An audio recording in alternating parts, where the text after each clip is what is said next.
כשהלב בוכה, רק אלוקים שומע,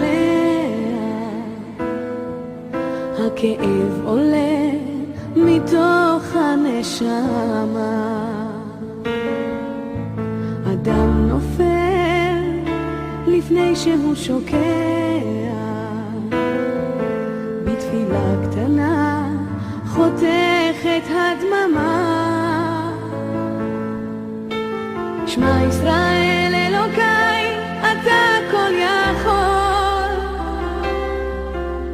נתת לי את חיי, נתת לי הכל. בעיניי דמעה, הלב בוכה בשקט, וכשהלב שותק, הנשמה זועקת. שמע ישראל אלוקיי, עכשיו אני לבד, חזק אותי אלוקיי, עשה שלא אבחר. הכאב גדול ואין לאן לברוח, עשה שיגמר כי לא נותר בי כוח. כשהלב בוכה, הזמן עומד מלכת, האדם רואה את כל חייו פתאום. אל הלא נודע הוא לא רוצה ללכת, לאלוקיו קורא על סף תהום. שמע ישראל אלוקיי, אתה כל יכול, נתת לי את חיי, נתת לי הכל. בעיניי דמעה, הלב בוכה בשקט, וכשהלב שותק, הנשמה זועקת. שמע ישראל אלוקיי, עכשיו אני לבד, חזק אותי אלוקיי, עשה שלא אבחר. הכאב גדול ואין לאן לברוח, עשה שיגמר כי לא נותר בי כוח. Merci de Dieu pour la poussière en passionné. Encore une fois, de Dieu vouloir vous disposer. On se dit, voici tout à l'heure. Et donc, participer encore quelques secondes. Je vais dire là quelques secondes. Maintenant, on va rentrer en pièce. Voilà. Et nous la portion de plus en plus vite.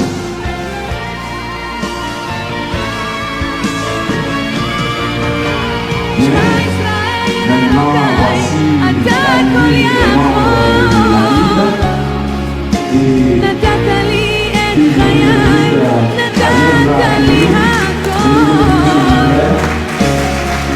בעיניי דמעה, הלב בוכה בשקט,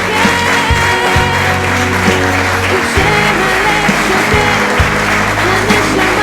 זועקת. שמע ישראל אלוקיי, עכשיו אני לבד, חזק אותי אלוקיי, עשה שלא אבחר. הכאב גדול ואין לאן לברוח, עשה שיגמר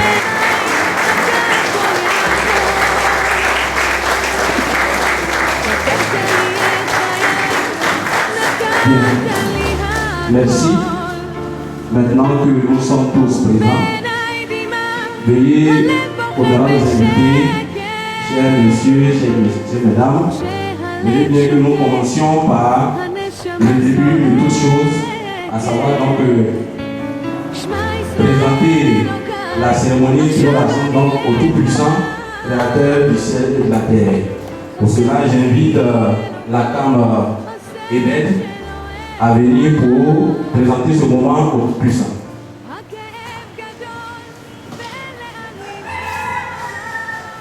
Prions.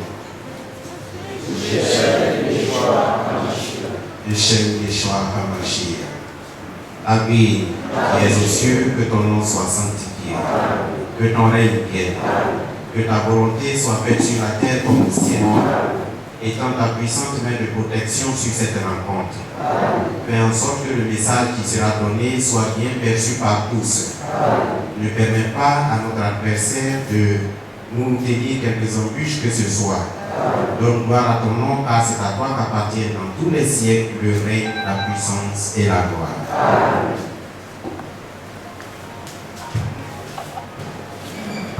Bien, merci pour la prière. Pour l'idée, veuillez vous asseoir.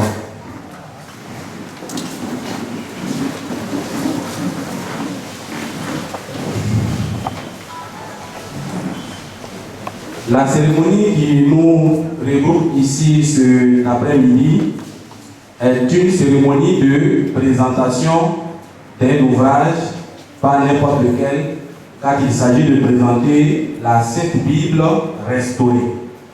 Cette cérémonie de présentation sera suivie d'une dédicace.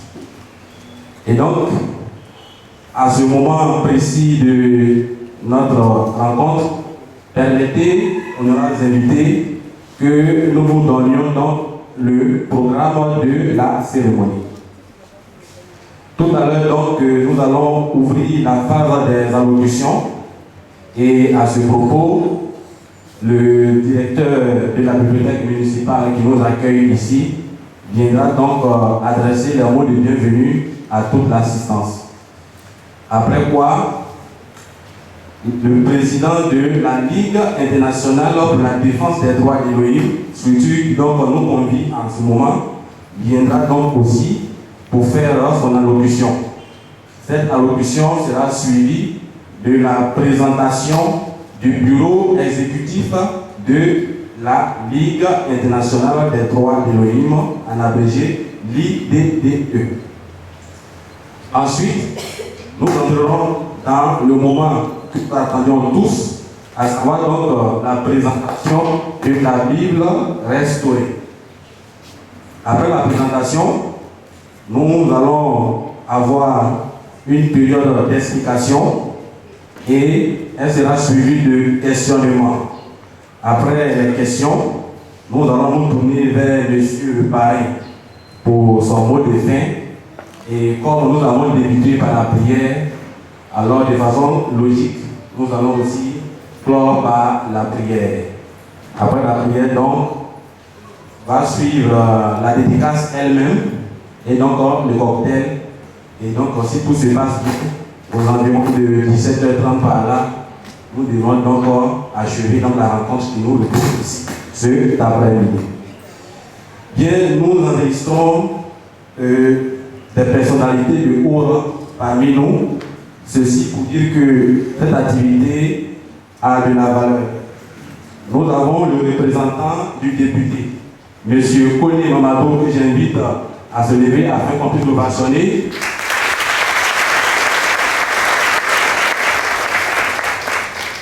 Ensuite, nous avons le parrain de la cérémonie, M. Michel Koyo. Bien précisons que M. Michel Koyo, parrain de la cérémonie, est professeur et artiste peintre. Ensuite, nous avons le représentant de l'imam Dramé, membre du comité exécutif du CODIM. Voilà.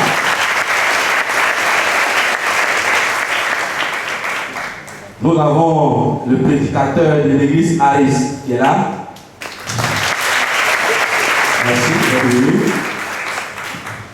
Nous avons le représentant du mouvement Ansar-Din International, section de Grand Bassam. Voilà. Nous avons aussi les représentants de la haute connaissance et de la lumière spirituelle de Maître Pierre qui sont là. Merci à vous. Et la presse est également présente. Nous avons les représentants de Passage Courte qui sont là. Et il y a également un représentant du journal L'Intelligent d'Abidjan. Bien, n'oublions pas, monsieur le directeur de la bibliothèque municipale de Grand Bassam, donc espace qui nous accueille ici.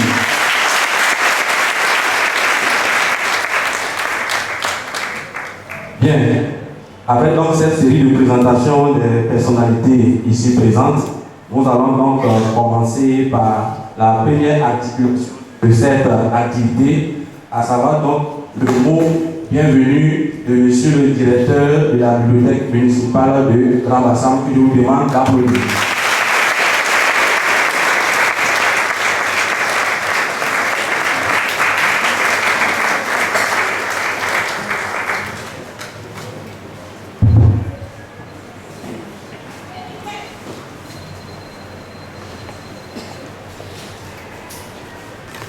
Monsieur le représentant de monsieur le député de Grand Bassam, monsieur le parrain de cette cérémonie, mon cher aîné Michel Boudiot, monsieur le président de la Ligue internationale pour la défense des droits de l'homme, monsieur le conférencier d'éducation, mesdames et messieurs les ministres des cultes, religieuses et religieux, mesdames et messieurs les présidents des différentes communautés, honorables invités, mesdames et messieurs, dans ce temple, tel est sanctuaire de savoir et de connaissance, où se tient la présente cérémonie de dédicace, organisée par la Ligue internationale pour la défense des droits de l'homme, autour de l'ouvrage La Sainte Bible restaurée, je puis vous dire, à ma qualité de premier responsable de cette bibliothèque, tout le réel plaisir que je ressens de vous recevoir.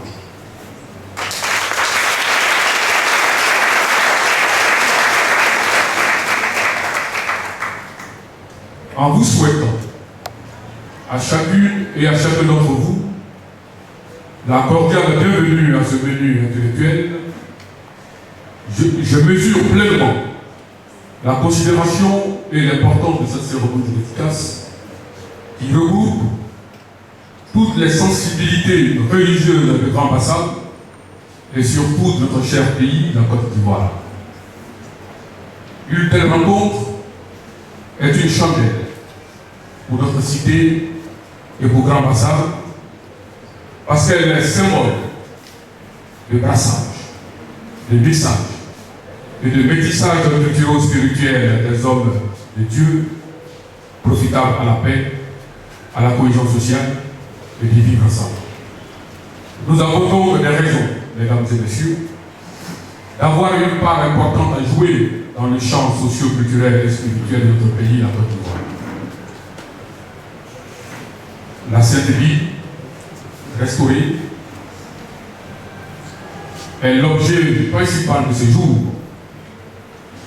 Et nous avons des raisons de conférer à l'avènement de cet ouvrage important une valeur et une importance incommensurable. Je me réjouis d'ailleurs de voir et de savoir que le parrain de cette cérémonie est un homme de grande spiritualité, de grande religiosité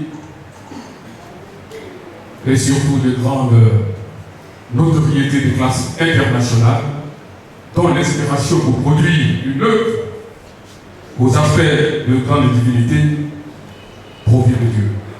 Il s'agit de mon cher ami, le parrain de cette cérémonie, le professeur, l'artiste peintre Michel Boudiot, que je vous demande de faciliter.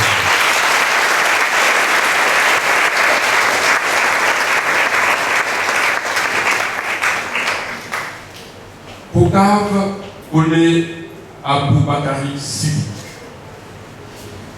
en permettant à cette ville historique, première capitale de Côte d'Ivoire,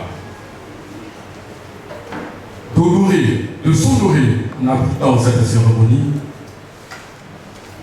vous apparaissez à nos yeux comme la chérie ouvrière, le baromètre, mais surtout la boussole dont l'aiguille indique toujours la sagesse par Dieu.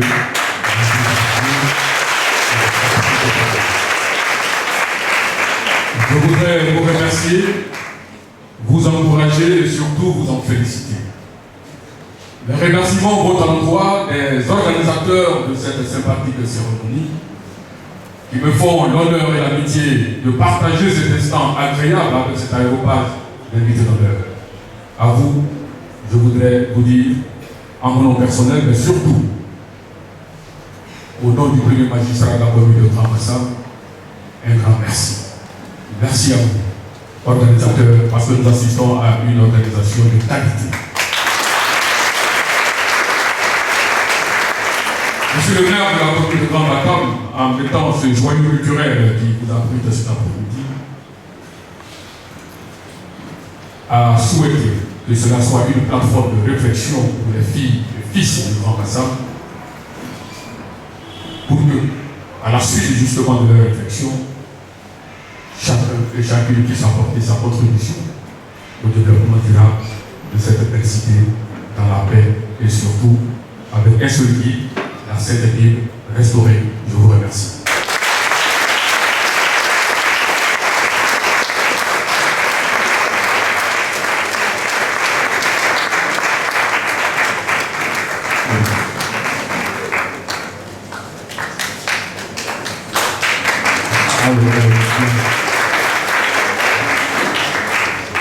Merci. C'était donc l'intervention de monsieur le directeur de la bibliothèque municipale, monsieur Boli Pascal.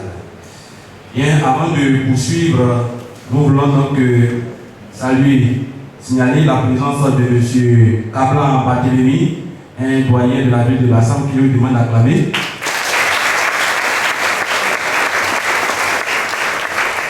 Et également signaler la présence parmi nous de M. Opéli, enseignant et qui est par ailleurs une connaissance du conférencier du jour.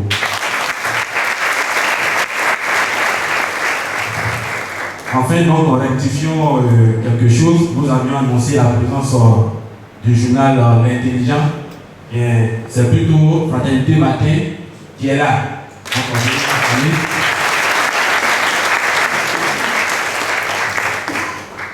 maintenant, nous allons inviter le second intervenant à ce pupitre. Il s'agit donc du président de la Ligue internationale de la défense des droits de l'Élohim, que j'invite maintenant sous vos orations à venir nous prendre ici.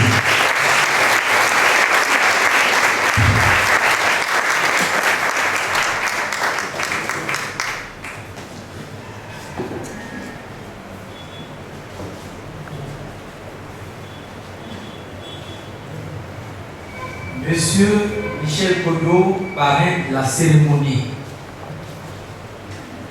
Monsieur le représentant du député de la commune de Grand Bassam. Messieurs les reverends pasteurs, messieurs les imams, le représentant de l'imam Dramé, monsieur le directeur de la bibliothèque municipale, monsieur le directeur du centre céramique, messieurs et mesdames de la presse, monsieur le directeur de la radio Bassam, messieurs les représentants de la société civile, honorables invités, chers frères et sœurs, la Ligue internationale pour la défense des droits d'Élohim, en abrégé LIDDE, vous dit infiniment merci pour l'honneur que vous lui faites d'honorer de votre présence cette cérémonie de dédicace de la Bible restaurée. La Ligue internationale pour la défense des droits d'Élohim est une association cultuelle qui est régie par la loi numéro 60-315 du 21 septembre 1960 relative aux associations. Elle a pour vocation de défendre les droits d'Élohim, le Créateur, là où ceux-ci sont bafouillés et relégués au second plan par les hommes. Nos moyens d'action sont les colloques, les conférences, les publications. C'est dans le cadre de sa mission que la LIDDE organise cette cérémonie de présentation et de dédicace de la Bible restaurée.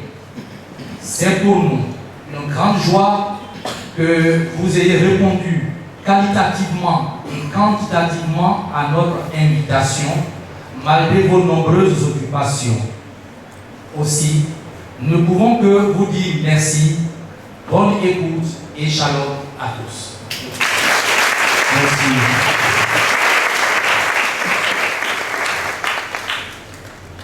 Merci au président de la Ligue internationale pour la défense des droits d'Élohim pour son allocution.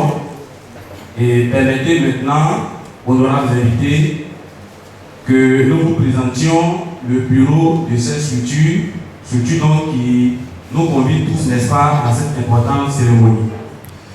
Bien, je disais à l'instant que c'était l'allocution du président de la Ligue internationale pour la défense des droits d'Élohim. Il faut préciser que la présidence de cette structure est dirigée par 2 personnes. Et donc, je vous demande d'ovationner celui-là même que je vais annoncer maintenant. Il s'agit de la Cam Traoré Karim qui va se lever.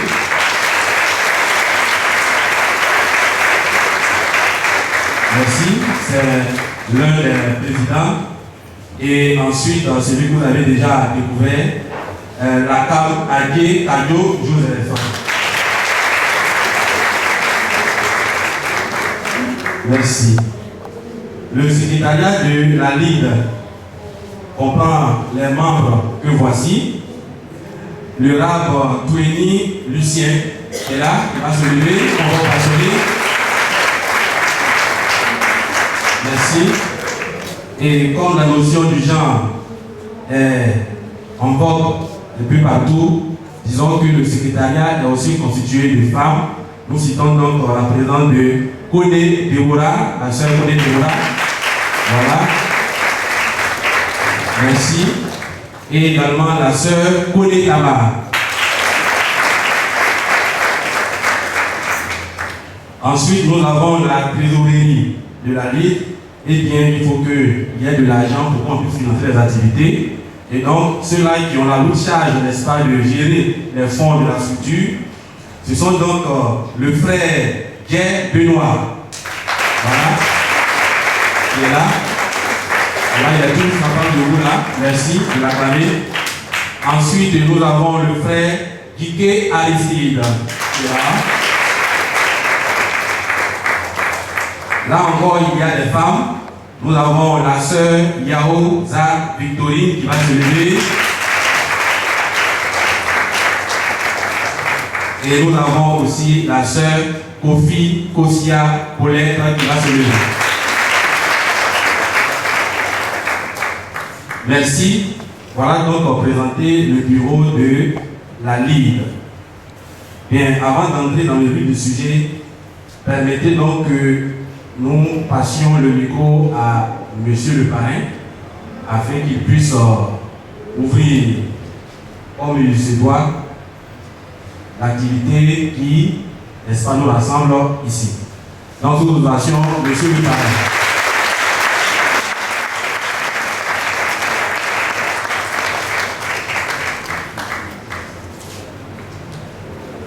Bonjour, chers camarades. Avant même de donner l'ouverture de cette cérémonie, je vais vous demander de vous concentrer sur le Seigneur notre Dieu en lui disant: merci mon Dieu pour tout ce que tu fais pour nous. Pardonne-nous toutes nos fautes. Fais que cette cérémonie aboutisse à des fins totalement positives. Et que, en partant d'ici, chacun ait chaque jour que Dieu fait, je dirais, l'Esprit de notre Seigneur en soi. Car sans Dieu, il n'y a pas d'intelligence sur cette terre. C'est la seule chose qu'il a gardée entre ses mains pour nous. Tout ce que nous recevons d'intelligence sur cette terre, il vient du Seigneur. Lui-même nous a donné deux facultés. Notre physique, si nous l'améliorons, nous la soignons, nous l'entretenons, elle vivre assez longtemps. Et notre mémoire, si nous allons à l'école, et que même si elle est faible, nous faisons l'effort sur nous-mêmes pour l'éveiller, elle va se développer, nous allons réussir à nos examens. Si nous ne le faisons pas, nous allons échouer. La troisième chose que nous prétendons avoir, qu'on n'a pas, on appelle l'intelligence. Elle est entre les mains du Seigneur. Il nous la transmet par inspiration ou par révélation. Et c'est par là que nous héritons des connaissances qui nous permettent d'évoluer de l'ère primitif dans lequel il nous a établis jusqu'aujourd'hui. Donc, mettez-vous bien dans la tête que Dieu n'a pas arrêté de donner la connaissance. Il continue toujours de nous en donner. Et nous devons vivre avec lui, parce que sans Dieu dans notre esprit, c'est rien du tout. Nous ne pouvons rien produire, nous ne pouvons rien faire. Je vous remercie d'être venus pour cette cérémonie. Que Dieu vous bénisse tous et qu'il nous mène à les fins désirées de l'évolution, parce qu'en fin de compte, cette action qui est promise par nos camarades ici présents est notre l'évolution. Dieu ne nous a pas établi primitif, il nous a fait évoluer. Et chaque chose que nous faisons, gravité, vient du rôle qu'il nous a confié vers l'humanisme que nous sommes en train de perdre. Nous perdons vertigineusement l'humanisme qui est le centre de notre existence. Je vous remercie.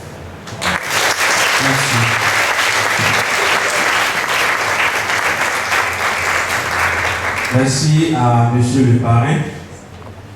Maintenant, entrons donc dans le vif du sujet. Nous voulons, sous vos ovations, appeler pour ce moment très important qui va s'ouvrir maintenant, la CAM Keita Namori pour la présentation de la Bible restaurée sous vos ovations.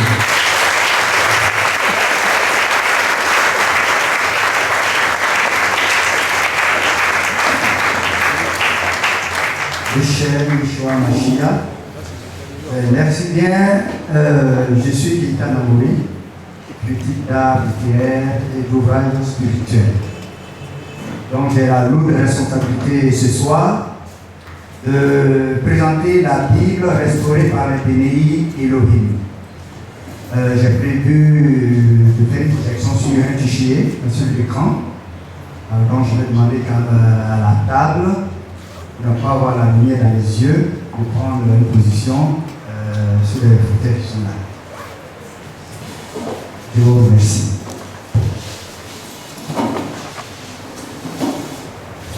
Une donne pour la restauration de la Bible. Ils disent, et je lis, nous voulons mettre fin au sacrilège qui entache les traductions actuelles en donnant à l'Elohim Adonai, béni soit son nom, ce qui est à Adonai, et à Dieu ce qui est à Dieu. Nous voulons désoccidentaliser la Bible, qui est un livre d'Orient. Nous voulons mettre fin à l'invasion et à la colonisation gréco-latine de la Bible. Cette citation se trouve à la page 12 de la Bible, dans la préface. Il précise que leur travail est une restauration et non une nouvelle traduction de la Bible.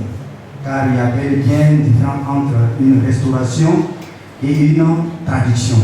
Restaurer, c'est mettre en état, mettre les choses correctes à leur place. Cela sous-entend qu'il y a des choses qui se trouvent dans la Bible et qui ne devraient pas y être. Je lis. Conscient de l'immensité du travail abattu par nos prédécesseurs, c'est ceux qui ont déjà traduit la Bible, nous ne parlons pas de traduction, mais de restauration. Il s'agit d'une poursuite des travaux remarquables qui nous ont précédés. Toujours à la page 12. Donc, mon intervention va graviter autour de 3 points. En grand 1, j'ai la présentation de la Bible restaurée. Sur ce point, je vous parlerai de la structure de la Bible, et des nouveaux, bon, je dirais certains nouveaux éléments qui ont été apportés, car nous ne pourrons pas présenter tout ce qui est niveau à l'intérieur. Deuxièmement, le grand 2, c'est la justification de la restauration. Nous allons donner les raisons qui ont amené les bénis Elohim à entreprendre cette œuvre de restauration. Ils ont donné 8 raisons dans la préface de la Bible. Et en troisième point, j'aurai une contribution personnelle. Je vais soumettre à la critique, car c'est mon travail, l'une de leurs hypothèses qu'ils avancent toujours dans la préface de leur Bible. Cette hypothèse-là que je trouve très pertinente, à savoir, aujourd'hui, l'adoration chrétienne est une adoration de Lucifer par l'idole Sol appelée Dieu. Donc, pour le premier point, c'est la présentation de la Bible. Si tout marche bien, ça tient en 30 minutes. La Bible comprend 1270 pages. On n'a plus le découpage classique qu'on avait, Ancien Testament, Nouveau Testament. Mais rassurez-vous, pour tous ceux qui ont la Bible, on retrouve tous les livres de la Bible. Il s'agit simplement d'une réorganisation qui obéit à une certaine logique. Donc, dans cette réorganisation de la Bible, nous avons trois grands blocs qui sont le Tanakh, le Pentateuque, les prophètes, les psaumes, etc., jusqu'à Lévitique, Deutéronome. Voilà, le Tanakh, il faut le dire, c'est la Bible originelle des Hébreux. C'est cette Bible-là qu'ils utilisent. Ensuite, il y a le Sefer HaBesorah, qui est le livre de la nouvelle. C'est là où on retrouve la bonne nouvelle, s'entend, les évangiles, les épîtres. Et enfin, nous avons un bloc, le Sefer HaIdalou, qui est l'Apocalypse, le livre écrit par Jésus-Christ lui-même.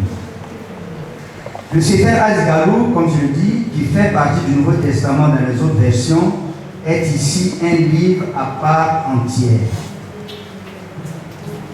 On trouve aussi dans cette Bible les noms des livres de l'Ancien Testament sont donnés en hébreu, tel qu'à l'origine. On continue toujours dans la présentation de la Bible. Tous les vocabulaires techniques sont restitués en hébreu pour éviter les polémiques autour des concepts bibliques. Par exemple, le mot prêtre est rendu par Cohen et qu'il est dit en hébreu. Le baptême, c'est Tevila, qui comprend l'idée d'une immersion totale. Prière, c'est la Tefila, Pâques, la Pessa, etc. On assiste également au retour dans la Bible du nom et du titre du Créateur, à savoir Adonai, et non son nom, et Elohim. En effet, dans les Bibles que nous avons, ces noms et titres ont été traduits comme si le nom du Créateur était comme un nom d'objet qui changeait d'appellation selon les langues. Si nous admettons que le Créateur est net, il doit avoir un nom qui est à lui et ce nom ne doit pas être traduit. C'est l'une des règles élémentaires que nous avons apprises à l'école primaire, à savoir qu'un nom propre ne se traduit pas. Donc ce nom se prononce Adonai, et voilà son écriture en hébreu qu'il a donné à Moïse. Et son titre c'est Elohim, titre que ne peut porter qu'un créateur. Également, dans la Bible restaurée, les noms propres sont donnés en hébreu.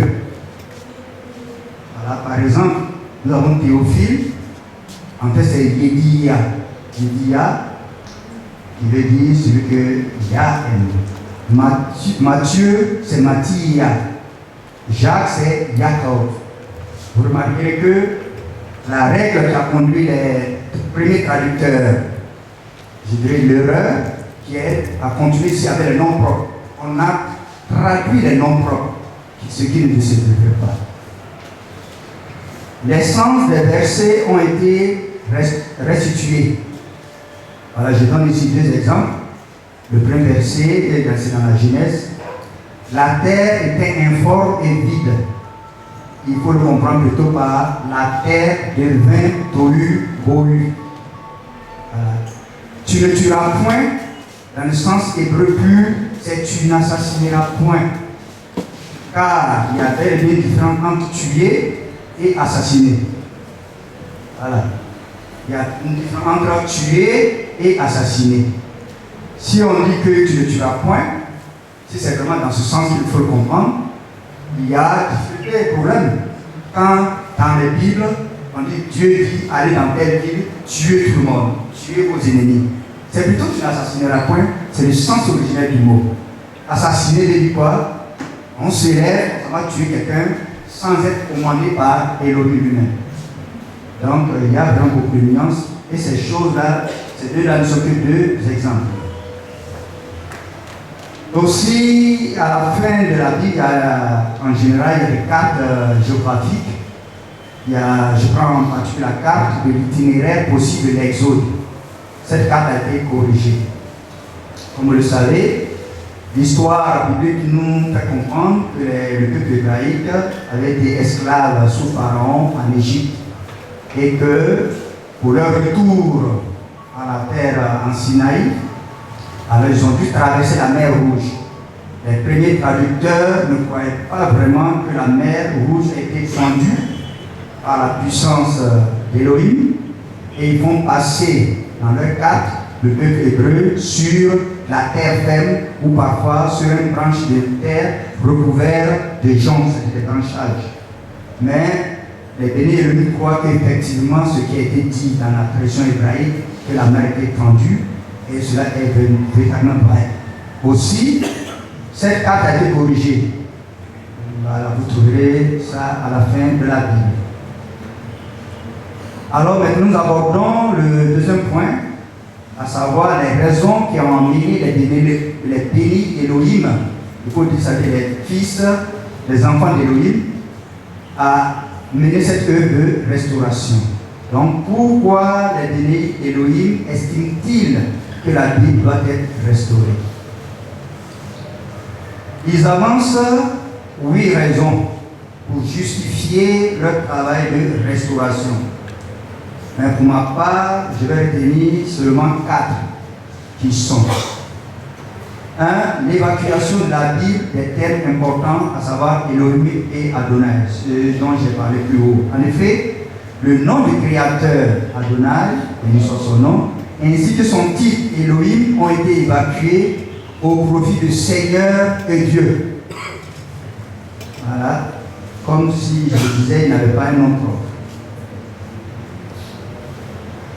On remarque aussi dans la Bible la substitution, c'est-à-dire le remplacement volontaire d'un Elohim à un autre. Dans les autres versions, Adonai, l'Elohim qui est apparu à Abraham, a été remplacé par Dieu, une entité qu'Abraham n'a point servi. Nous allons le comprendre plus tard.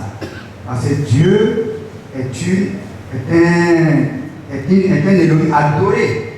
Au même moment que Adonai était adoré en Israël, et Dieu était adoré en Europe. C'est deux entités totalement différentes. Donc, les bénis estiment que si la Bible, telle que Moshe et Abraham l'ont laissée, vient véritablement d'Adonai, alors que son nom reste dans son livre. Troisième raison, ils affirment que la Bible, dans sa structure, avec son contenu, aboutit au culte de Satan. C'est ce que je vais aborder dans mon troisième point, voilà, à savoir ma contribution personnelle. Ils affirment aussi que Satan a un projet. Et ce projet, c'est de chasser Elohim de son trône qui est au ciel. Et que la Bible est un élément qu'il a utilisé pour mener son projet de coup d'État contre Elohim. Je lis. Donc les bénis Elohim estiment que la restauration de la Bible est une œuvre pour contrer le projet de Satan. En effet, Satan projette de se faire l'égal d'Adonai et même de le supplanter partout. En effet, il a tenté en vain d'occuper la place d'Adonai au ciel. Il en a été expulsé. tous ceux qui ont lu la Bible, le prophète Isaïe en fait largement écho. Deuxièmement, il a réussi pendant très longtemps à le remplacer dans la Bible, mais il vient d'en être expulsé avec la restauration de la Bible réalisée par les Béni Elohim. Vous en saurez plus quand je vais aborder mon troisième point.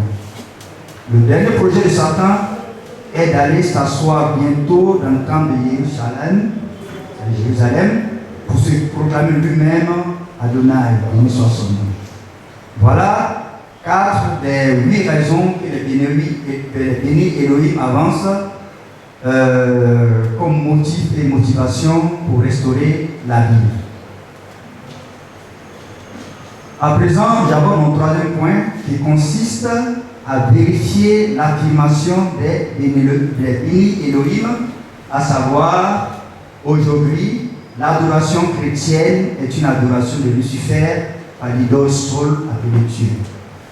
Donc je vais soumettre à la critique cette affirmation grave en utilisant un outil que j'appelle le modèle conceptuel de l'adoration. En effet, on va bien ce chemin. Dans ce chemin que j'appelle modèle conceptuel de l'adoration, nous avons 3 blocs. Nous avons 1, les adorateurs. 2, en haut, nous avons l'être adoré. Et entre les deux, nous avons l'image de l'être adoré qu'on appelle le signifiant. Je vous laisse regarder tant de...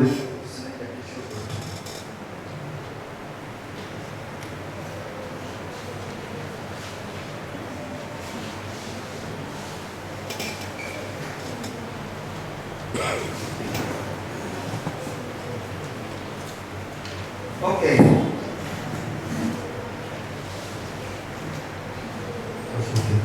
Le signifiant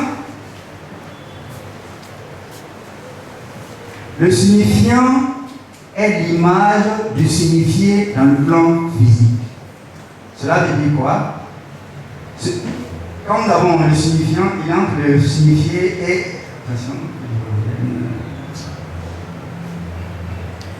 Voilà.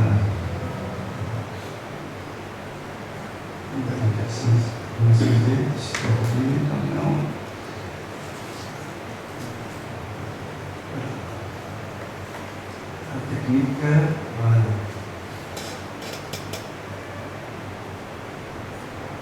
Je vais vous montrer. Voilà, je suis parti. Voilà. Le signifiant dans l'être adoré, et en bas on a les adorateurs. Le signifiant, c'est lui qu'on appelle l'image, c'est lui qui est l'image de l'être adoré. Ce signifiant-là, il peut être un nom ou un objet. Cet objet peut être du domaine minéral, végétal, animal, humain ou angélique. Le signifiant permet d'accéder au signifié sans passer par la médiation du signifiant. L'adorateur ne peut pas entrer en contact avec le signifié, c'est-à-dire l'être qui veut adorer. Donc ainsi, si je vais adorer une entité spirituelle, moi qui suis dans le plan physique, l'entité spirituelle va me dire, si tu veux entrer en contact avec moi, passe par cet objet, cet animal, ou même par ce nom. On ne peut pas s'adresser, l'adorateur ne peut pas s'adresser à l'être qui va adorer sans passer par l'image de l'être adoré. Donc quand nous voyons dans nos religions traditionnelles, nos parents verser de l'eau sur un rocher, en fait ils n'adorent pas le rocher. Le rocher n'est que l'image de l'être spirituel qu'il veut adorer. Ce modèle, vous allez le voir, il est valable dans toutes les religions, qu'elles soient révélées ou non. Dans le christianisme, par exemple, voilà, comme je disais, le signifiant et l'image du signifié dans le plan physique, il peut être un nom ou un objet. Cet objet peut être du domaine minéral, végétal, animal, humain ou angélique. Et aussi, sans passer par la médiation du signifiant, l'adorateur ne peut pas entrer en contact avec le signifiant. Nous allons voir quelques exemples. Dans le christianisme, l'être adoré, c'est-à-dire le signifié, c'est lui qui est le Père. Et l'image est le Fils. Autrement dit, si nous appliquons nos modèles, si le modèle marche, sans passer par le Fils, il n'est pas possible aux chrétiens d'entrer en contact avec le Père. On va donc lire pour cela quelques versets bibliques. Yeshua lui dit, c'est Jésus, c'est son nom dans le c'est Yeshua. Je suis le chemin, la vérité et la vie. Nul ne vient au Père que par moi. Cela veut dire qu'il n'est pas possible aux chrétiens de s'adresser au Père, de signifier, sans passer par la médiation de Jésus. Un autre verset que l'apôtre Paul dit dans sa lettre aux Colossiens. Donc d'abord à Timothée, il dit car il y a un seul Elohim et un seul médiateur entre Elohim et les hommes, à savoir, c'est moi qui l'ajoute, Yeshua HaMashiach, homme. Colossiens, il était encore, il, c'est-à-dire Yeshua, est l'image d'Elohim invisible. L'entité spirituelle invisible, alors il faut passer par quelque chose pour y arriver. Il a dit, Jésus a dit à quelque part aussi, celui qui m'a vu a vu le Père. Dans d'autres religions, c'est un nom. Avant de t'adresser à moi, dis d'abord ce nom, ce mot, avant de, on dira au nom de temps, je viens à toi.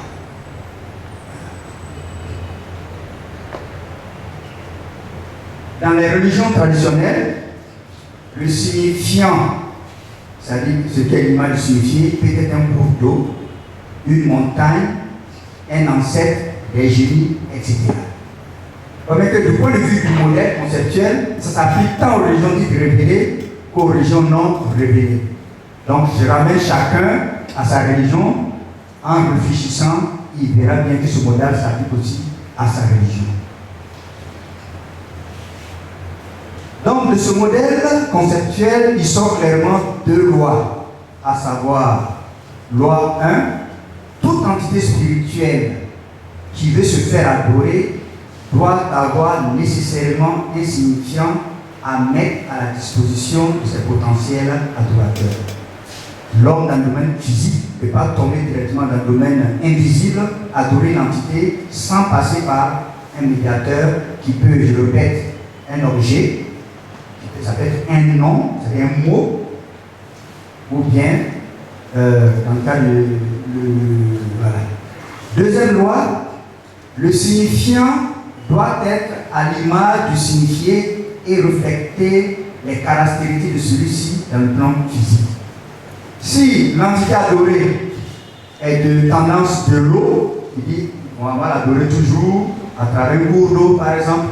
C'est-à-dire le signifiant et le signifié ont une relation de similitude, de ressemblance. L'un est dans le domaine spirituel, il a des qualités spirituelles qui ont leur reflet dans le domaine physique. Si c'est une entité qui est du domaine du feu, de la chaleur de ceci, il suffira d'adorer à travers le feu. Voilà, donc ce sont des lois que vous trouverez en cherchant un peu. Or, nous savons tous que Satan est adoré. On ne peut pas croire que Elohim existe, qu'on adore Elohim ou Dieu ou ceci, qu'il n'y ait pas Satan. Parce qu'il y a des Corans qui disent que Satan n'existe pas. Mais or, pour l'Église, quoi? S'il y a Elohim, s'il y a Adonai, béni soit son nom, il y a Satan. Satan est adoré. Il a donc nécessairement, d'après le modèle conceptuel de l'adoration que nous venons de voir, il a un signifiant qui doit refléter son reflet, qui doit être à son reflet, pardon, et être à son image dans le plan physique. La question qui se pose est donc la suivante: quel est son signifiant? Si j'étais en classe, je suis aussi enseignant, je dirais aux élèves, vous avez 5 minutes de réflexion, écrivez dans votre cahier de recherche, d'après vous, quel peut être le signifiant de Satan? Autrement, on a réfléchi, chacun garde sa réponse. Nous allons passer à à la page suivante. Le signifiant de Satan. Voici la description que la Bible donne de Satan. Il est écrit dans Isaïe 14:12, te voilà tombé du ciel, astre brillant, fils de l'aurore. Tu es abattu à terre, toi le vainqueur des nations. Le prophète Isaïe a dit ces choses, c'est lorsque Satan était précipité du ciel. Il te voilà tombé du ciel, astre brillant, fils de l'aurore. Tu es abattu à terre, toi le vainqueur des nations. Je repose donc ma question. Selon vous, quel peut être le signifiant de Satan sur la terre, puisque Satan est adoré dans le même physique? Alors, nous passons donc au résultat. Le meilleur signifiant de Satan est le soleil, qui est l'astre le plus lumineux de l'univers. En effet, l'astre brillant, c'est-à-dire le soleil, est le signifiant de Satan, celui qui est tombé du ciel, abattu à terre, le vainqueur des nations. Le soleil est le signifiant de Satan. Donc, rendre un culte à Satan, au soleil plutôt, c'est adorer Satan. Ça peut paraître toujours péremptoire, très affirmatif, mais nous allons le voir, on va encore donner d'autres preuves. Il faut d'abord, avant d'arriver à d'autres preuves, que Elohim est le culte du soleil.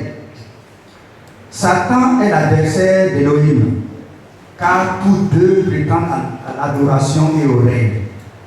Adonai a horreur du culte du soleil, comme en témoigne le verset suivant que nous tenons de Lévitique 26:20. Il dit, je détruirai vos lieux, j'abattrai vos statues consacrées au soleil. Je mettrai vos cadavres sur les cadavres de vos idoles et mon âme vous aura en horreur. Voici ici la grande guerre que Elohim déclare aux adorateurs du soleil.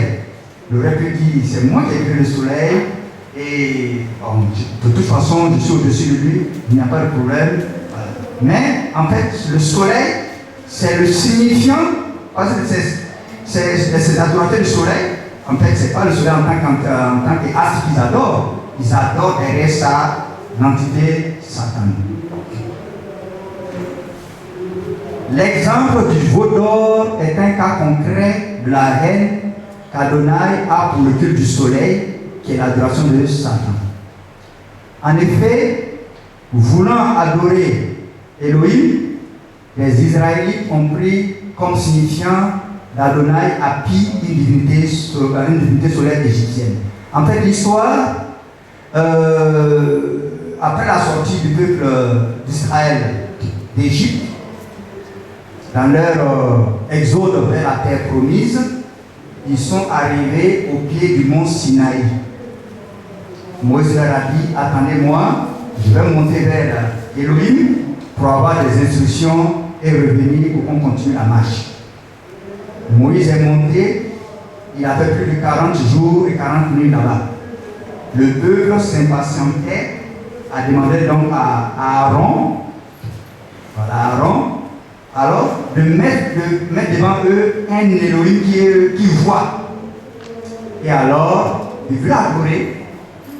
Et Aaron donc a conçu pour eux une divinité Hapi, une divinité solaire égyptienne.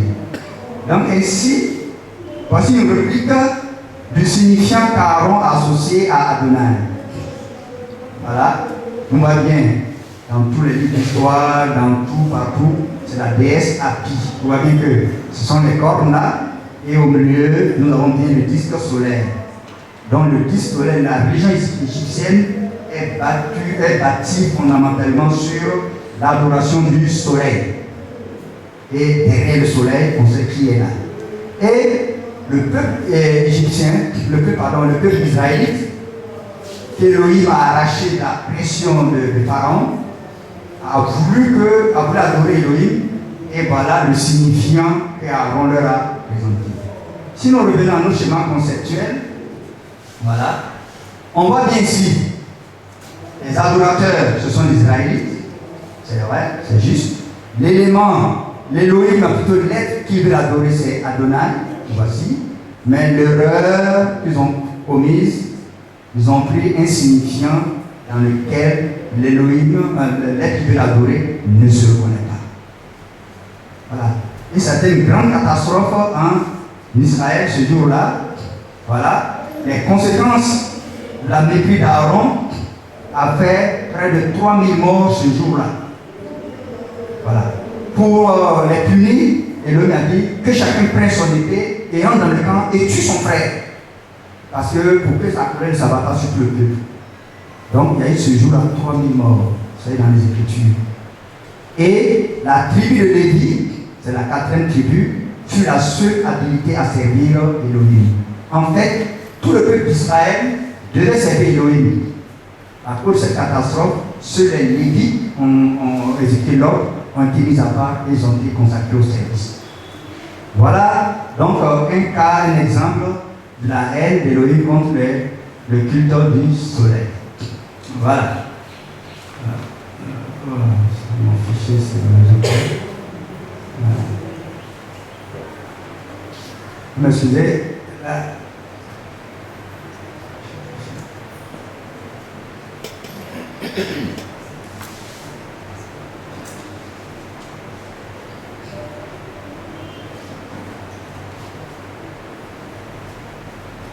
Voilà. Ok.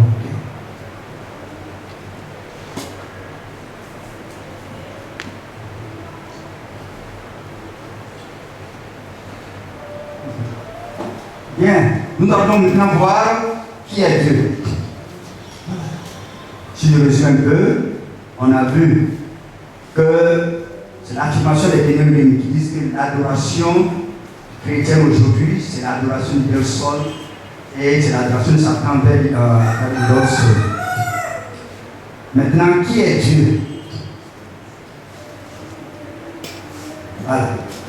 Il faut dire, et cela c'est vrai dans tous les dictionnaires, le mot Dieu s'est glissé dans le français au 9e siècle. Avant cette époque, il n'existait pas dans cette langue. L'origine de ce mot se rattache à la source indo-européenne et son ancêtre lointain est le fameux Dei. Voilà, donc le mot Dieu vient de Dei. Dei était utilisé par les peuples primitifs en Europe pour exprimer la lumière du soleil et d'autres phénomènes lumineux observés dans le ciel. Voilà. Donc, Dei, comme je disais tantôt, était adoré par les peuples primitifs en Europe, au même moment que les Juifs adoraient Elohim Adonai. Donc, c'est deux entités totalement différentes. Ce mot Dei se trouve dans la célèbre inscription Vicarius Filii Dei qui figure sur la tiare des papes au Vatican. Vicarius Filii Dei en latin signifie le vicaire du fils de Dei. Autrement dit, le remplaçant du fils de Dei. Ainsi se présentent les papes. Se montre clairement qu'ils adorent Dei. Voilà déjà une tiare papale. Voilà, c'est le chapeau que les papes portent. Voilà l'inscription ici, Vicarius Filii Dei. Nous l'avons zoomé pour qu'on voit bien. On voit bien là. Vicarius Filii Dei. Ça montre bien que Dei est une entité à part, une entité européenne. C'est pourquoi les Bénédictins Elohim disaient d'entrée de jeu, nous voulons désoccidentaliser la Bible et y enlever, parce que la Bible est un livre d'Orient, et lui enlever tout ce qui n'est pas, ne doit pas y être. Voilà. Donc la civilisation gréco-latine s'est retrouvée au sein de la Bible, qui est un livre d'Orient. Moïse n'a pas connu Dei, Abraham n'a pas connu.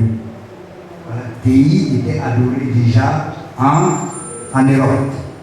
Et lors des traductions, on a carrément simplement biffé le nom d'Elohim et on l'a remplacé par déi. C'est ça qui amène les problèmes. C'est pourquoi la démarche des bénis Elohim est une démarche de paix. Si beaucoup de gens, il y a des guerres qui se font parce que les adorateurs, ces différents adorateurs s'accusent. On dit, vous adorez mal, vous adorez Dieu, vous adorez ceci ou cela, et ça met des histoires. Mais si les adorateurs d'Allah adorent Allah de leur confort, c'est une bonne chose. Si les adorateurs de Dieu adorent Dieu de la même manière, c'est conforme. Si les choses adorent, c'est la même chose. Donc vraiment, c'est une démarche de paix. Il faut qu'on reste dans la même filière. Voilà donc Vicarius Philippe Dei. Sur Internet, voilà, ça veut dire que ces choses peuvent se trouver. Nous trouvons là croissance.net Dieu PHP. Nous lisons, d'après le dictionnaire des racines des langues indo-européennes, la racine du mot Dieu est Dei. Et elle comporte l'idée de prier. De là dérive trois thèmes. Deiwo, qui veut dire ciel lumineux, lumineux, considéré comme divinité, et le mot Dios, qui vient du grec, ou du latin, il y a les mots Deus, Dius, Divus, Divinus, qui donne divin, Divinitas, divinité, Divinar, diviner. Ça montre bien que, voilà, c'est la même racine du mot Dei qui existe, ciel lumineux.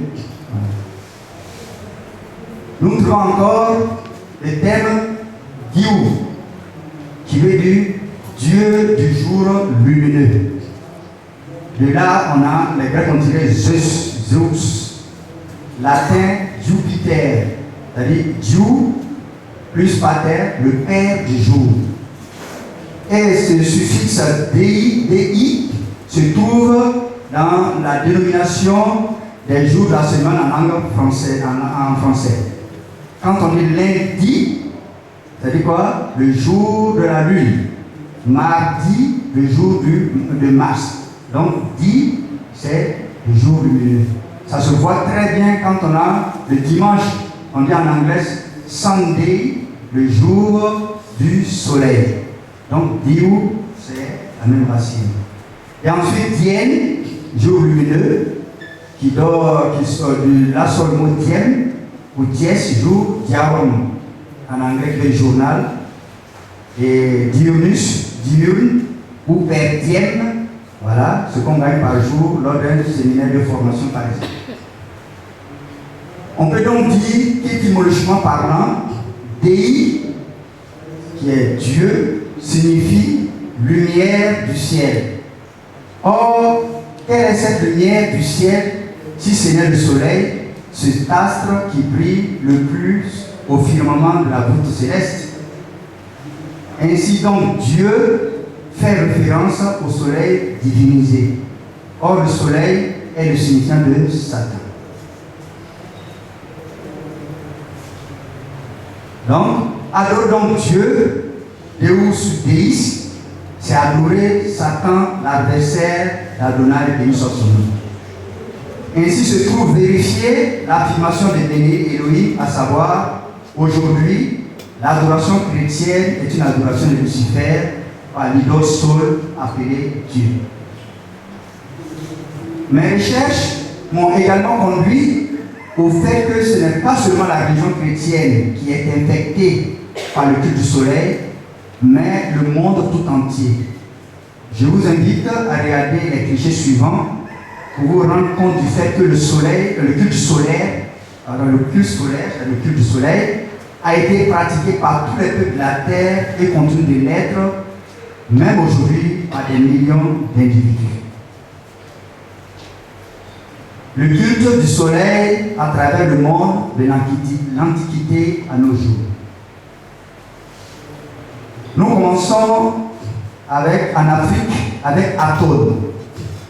Aton, est la déification du soleil visible. Il est représenté sous forme d'un disque solaire avec de longs rayons en forme de main à l'extrémité. Vous voyez bien, le soleil est bien adoré, c'est en Égypte, et 1400 ans avant l'ère chrétienne. Ça, c'est en Afrique. En Amérique, il est adoré sous le nom de Inti. C'est au XIIIe siècle après Jésus. Inti est la manifestation inca du soleil. Il est représenté par un disque solaire à face humaine et entouré de rayons lumineux. Voilà. Avec donc, on continue. Ça, c'est en Europe, en Grèce. C'est toujours au IVe siècle après Jésus. On a Hélios, personnification grecque du soleil et de la lumière. Les Romains l'identifièrent à l'idole Sol. C'est ce Sol qu'il est dit dans la déclaration de Béné Elohim, puisque l'adoration chrétienne conduit à l'adoration de la divinité Sol de voici. Voilà, on remarque toujours le visage humain avec des rayons lumineux tout autour. Donc, on a vu presque partout, en Afrique, en Amérique, en Europe, on continue. Tout ça, c'est relatif à la créature colosse, à Hélios. Voilà, le fameux colosse de Rhodes, le représenté. Les animaux blancs comme les bœufs, les chevaux, lui étaient consacrés. À Rome, son culte, assimilé à celui de Sol, était célébré le 8 août. C'est ça, je l'ai pris expressément parce qu'on va le retrouver en Amérique. Voilà. C'est ce géant de colosse qui a inspiré celui qui a construit la statue de la liberté en Amérique. Voilà. Vous voyez, visage humain avec les rayons du soleil tout autour. On arrive encore au 3e siècle avant Jésus, à Rome, avec Sol Invictus, qui veut dire en latin le soleil invaincu. Ça montre bien qu'il a adoré et qu'il y avait une lutte, qu'il était invaincu.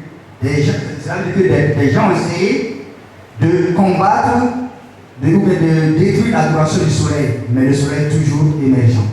Il est invaincu, on l'adore d'abord sous le nom de Sol Invictus. Donc c'est une divinité solaire apparue dans l'Empire romain au 3e siècle. On voit toujours son visage humain, les rayons lumineux tout autour. Voilà, si ça c'est une sorte de statuette. Voilà.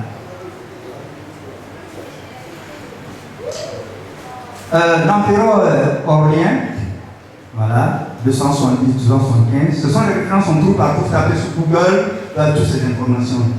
Voilà, vous avez les encyclopédies. L'empereur Aurélien, lui, a su une place officielle à Rome en proclamant que le soleil invaincu est le patron principal de l'Empire romain, en faisant du 25 décembre, ici dessus, 25 décembre, une fête officielle appelée le jour de naissance du soleil, du latin Deis Natalis Solis Invicti. Voilà, donc, on voit bien, je ne fais pas de commentaire. Voilà. Un de ses successeurs, Constantin Ier, le premier empereur romain converti au christianisme, fut au début de son règne adepte du Sol Invictus. Il a fait du dimanche, Sunday, un jour de repos, en hommage au soleil invaincu par une loi du 7 mars 321. Avec que c'est bel et bien culte, le soleil est vraiment adoré, et nous savons que l'adoration du soleil, depuis l'Égypte, c'est une adoration de Satan, et que Elohim est contre cette adoration. La preuve, avec le peuple d'Israël, il y a eu 3000 morts à travers le culte du veau d'or. C'est des références sûres que vous pouvez vérifier dans. Nous arrivons maintenant en Asie, au Japon. Le soleil est adoré sous le nom de Amaterasu. C'est la déesse japonaise du soleil. Voilà. Et Amaterasu est la mère des empereurs. Dans la mythologie japonaise, Amaterasu est la déesse du soleil, la reine des hautes plaines célestes, et serait l'ancêtre de tous les empereurs japonais. Sur le drapeau japonais, elle est symbolisée par un disque solaire avec ou sans rayon. Donc si vous voyez le drapeau japonais, il y a un fond blanc avec un disque solaire, un disque rouge. Donc, au Japon. Ah, voilà encore les dernières images. Nous avons ici Marie, mère de Jésus, ça c'est à Rome, toujours visage humain, avec les rayons lumineux tout autour. Ici c'est très palpant. On voit Marie qui est représentée avec les rayons du soleil tout autour. Bon, là nous passons sans commentaire. Voilà, la statue de la liberté, voilà. C'est l'un des monuments célèbres de la ville de New York. Elle a repris du colloque de Rhodes dédié à Hélios, divinité solaire grecque. Vous l'avez remarqué, pour ceux qui sont partis aux États-Unis, nous l'avons vu à la télé, dans les images. Voilà la statue de la liberté, toujours le soleil, visage humain, avec des rayons lumineux tout autour. Ainsi, nous voyons que le soleil a été toujours adoré. Et que si c'est ainsi adoré par tout le monde entier, ça montre bien que Elohim ne se reconnaît pas, Elohim ne se reconnaît pas dans cette adoration.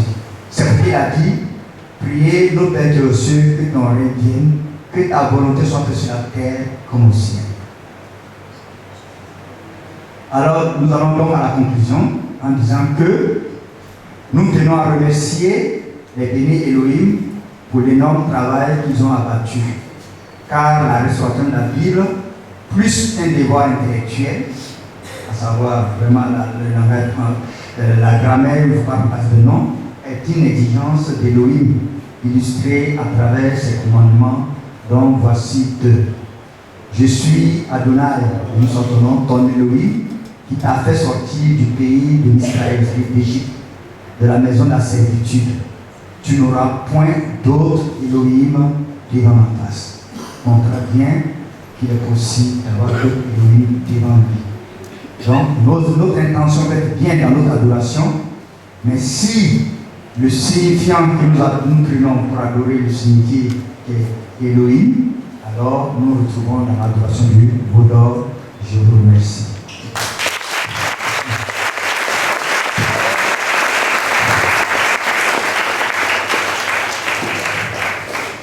Merci Akam Ita Namori pour cette prestation.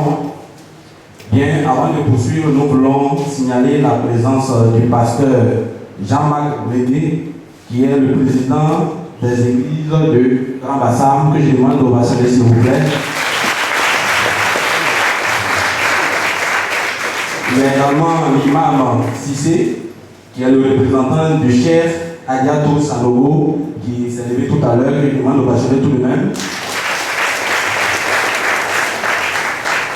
Merci. Bien, poursuivons, si vous le voulez bien. Nous voulons inviter maintenant l'auteur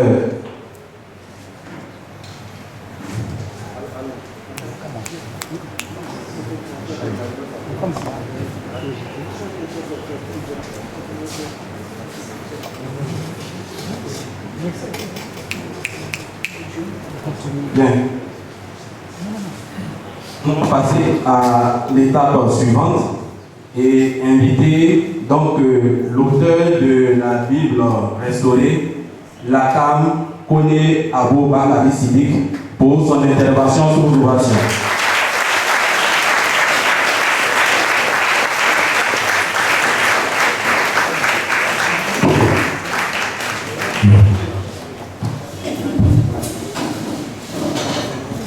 Alors, mes chers Yeshua Mashiach.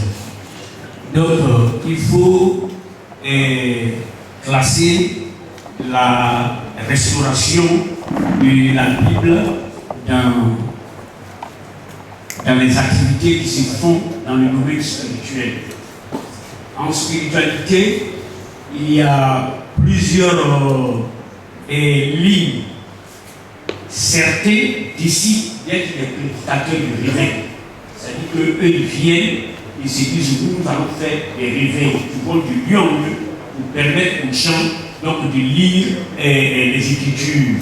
Ça, c'est leur choix. D'autres décident de faire des commentaires. Ils se mettent, ils font des commentaires pour élaborer des doctrines, des modèles de réflexion afin de permettre à la connaissance d'évoluer. Et généralement, ce sont ces docteurs-là qui se battent, qui créent différents courants. Et malheureusement, nos églises ne sont pas protégées contre ces courants. En Israël, ce n'est pas le cas. Ils avaient des piliers, les gens le faisaient, et les différents docteurs discutaient. Vous voyez le maître Jésus qui rencontre les pharisiens, machin, tout ça, à l'air d'appuyer tout le monde. Nos églises, donc il y a certains qui élaborent, il y a des biblistes, ceux qui travaillent sur la Bible. Ils décident de traduire. Ça, c'est eux, ils ont eu, il y a la Bible est traduite en plus de 2000 langues aujourd'hui. Ça, c'est leur travail. Ils mettent des outils à la disposition des gens pour qu'ils puissent travailler. Certains font des concordances, etc. Tout ça fait partie du domaine de la spiritualité. Maintenant, il y a les pédagogues, les acteurs sociaux de la spiritualité qui sont les pasteurs des temps et qui prennent ces connaissances-là et puis ils vont construire leur chapelle et ils emportent dans leur église les batailles des docteurs. Les docteurs me discutent après, ils ont mangé ensemble et nos églises se déchirent.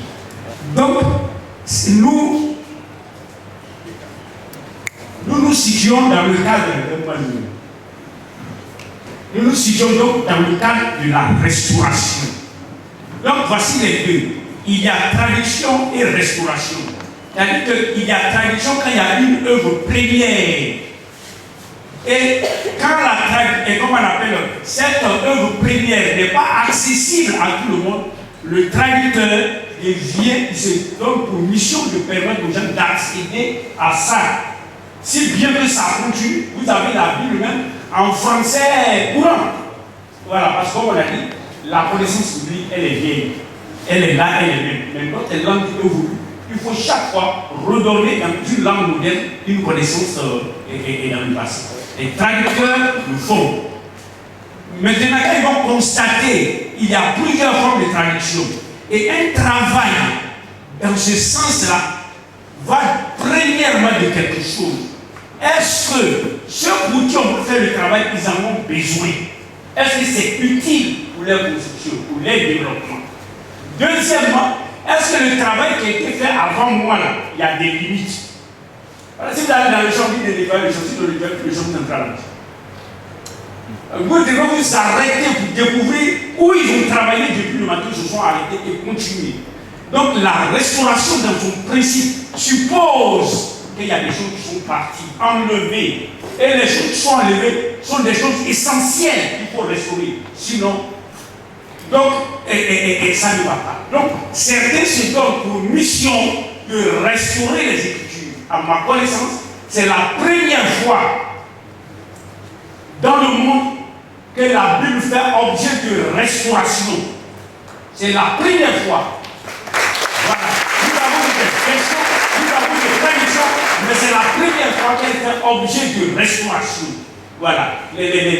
L'acte de restauration des Maccabées, quand ils ont vu un jour que les gens sont venus, ils ont pris les mêmes sols, ils ont mis dans le temple, on dit le canal, dehors, et puis ils ont rétabli et ils ont mis les cultes. Donc la Hanouka, c'est ça. Donc ils ont restauré le culte dans leur temps. Mais les Écritures, la Bible, outil depuis 2000 ans au moins utilisé, a connu des altérations. Ne pas le reconnaître, c'est être malhonnête, il faut cesser d'adorer. Voilà. Mais en fixant bien ces altérations, il faut prendre sur soi la responsabilité de les régler. Et c'est ce que nous avons fait. Donc ce n'est pas pour une église, ce n'est pas pour une communauté, c'est pour tous ceux qui ont du respect pour le texte biblique et la révélation prophétique. Nous avons fait donc la lumière sur l'œuvre de traduction et de restauration. Qu'est-ce qui n'a pas marché? C'est ce que nous allons voir. Donc on va. Donc voici le plan que je vais suivre. Je vais donner l'état des lieux au moins avant la traduction. Qu'est-ce qu'on a fait? Et donner des précisions terminologiques. Après, je vais montrer la méthode que les traducteurs ont utilisée. Si tu vas attraper, comme on appelle des mouches, et que chaque fois que tu viens à la maison, il n'y a pas de mouches, on te demande, tu prends quoi pour les attraper? Si c'est vinaigre, tu les auras jamais. Donc quand la méthode elle est mauvaise, le résultat il est mauvais. D'ailleurs, un travail scientifique ne se juge que par la méthodologie utilisée. Voilà. Parce que la vérité, scientifiquement et spirituellement, doit être capable d'être vérifiée. Elle se prête à la falsification. Si tu me donnes des méthodes, tu dis, tu prends l'oxygène et l'hydrogène, tu as ajouté, tu as eu de l'eau, je vais être capable de les prendre dans la même proportion pour avoir de l'eau. Si on fait qu'on n'a pas de l'eau, tu mens. Voilà. Et c'est comme ça. Donc la méthode, elle est importante. Quand je dirais les méthodes, les résultats qu'ils ont obtenus, je les présente. Est-ce que les résultats sont bons? Est-ce qu'ils sont mauvais? Je discute les résultats. Et maintenant, j'en fais du mal à la Bible restaurée. Là, quel problème nous avons eu? Quelle méthode nous avons utilisée? Et quels sont les résultats que nous avons obtenus?